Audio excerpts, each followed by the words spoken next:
one of the things I'm most cognizant of, or most afraid of, frankly, is being inconsistent, being hypocritical, not practicing what I preach, right? I mean, it's easy to see it in other people. It's easy to talk about it theoretically, but actually implementing it in my own life, making sure I do that. So one of the biggest areas of that is kind of constantly being on the lookout in areas that matter for situations where I might not be being logical, where I might not be thinking clearly, I have a blind spot, I'm too certain in an approach, I'm not questioning it enough, that type of thing. And an area that's important to me where this comes up at times is parenting. And I had a realization around this over the last week or so. My son's 7, and probably no surprise if you've watched any of my videos or anything. One of the key things I've tried to teach him in life is to think, to question, to always understand why.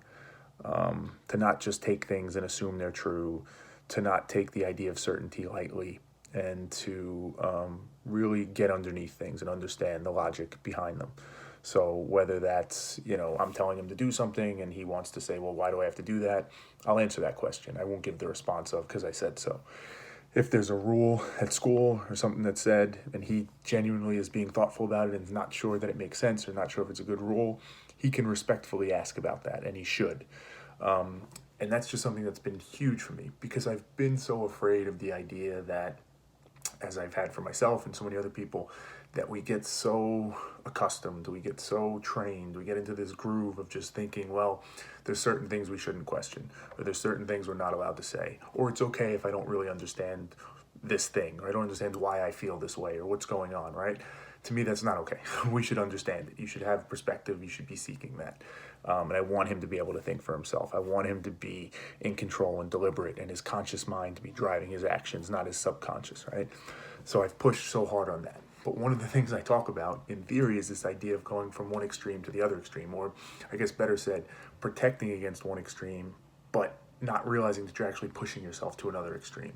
And I think this is an example where I was doing that. I was so worried of that extreme of what if he doesn't think for himself?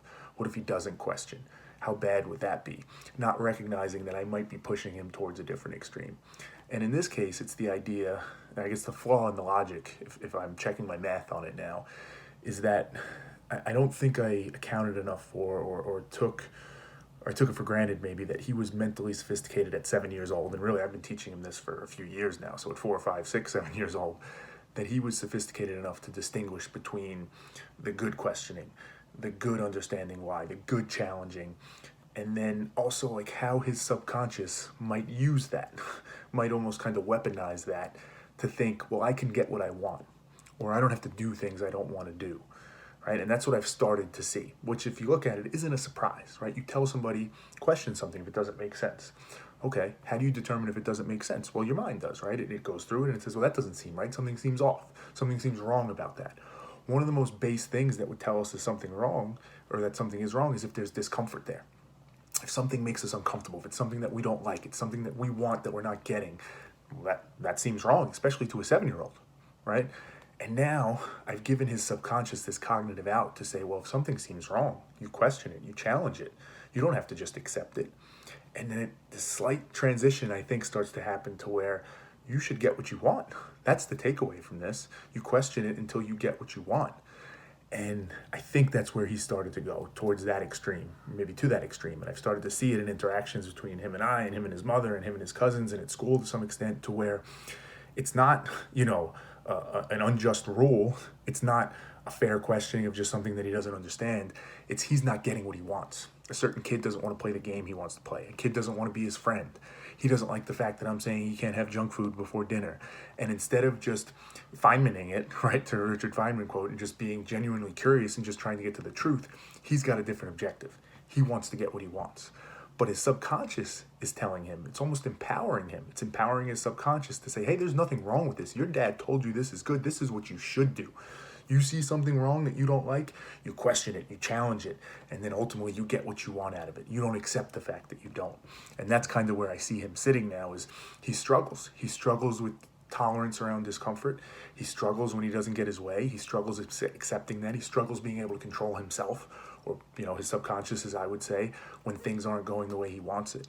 So now you have to try and find that balance. You have to try and strike that balance to say, now, again, I still want to protect against the other thing. I want him to be thoughtful. I want him to think for himself. I want him to question. But I need him to understand how that should be used and how it can be used in the negative, how it can be weaponized, how it can break bad. And you could use it to just ultimately get or think you should get whatever you want out of life. And that's a tough fucking balance to strike. And that's the challenge, right? That's the challenge in parenting, in life for that matter. Things are not black and white. They're not binary. They're nuanced. They're complex. And it's a constant active effort. Just like it is in my own mind, just like this, that I have to constantly be looking and questioning, am I doing this right? Am I getting it right? Am I falling into any of these traps? It's the same thing with parenting. You have to constantly actively be looking, I'm trying to protect against this, but I also have to watch out for this, and I have to balance that. And it's not over. It's never over. You constantly have to be readjusting and balancing. And that's the lesson here.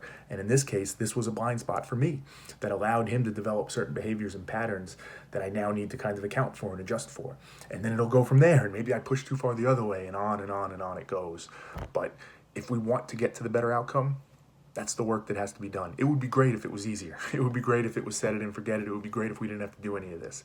But that's just not how I see it. Logically, that doesn't make sense. There's effort. There's things we have to do. There's too many flaws of the mind that we have to overcome to try and get to the outcomes we want.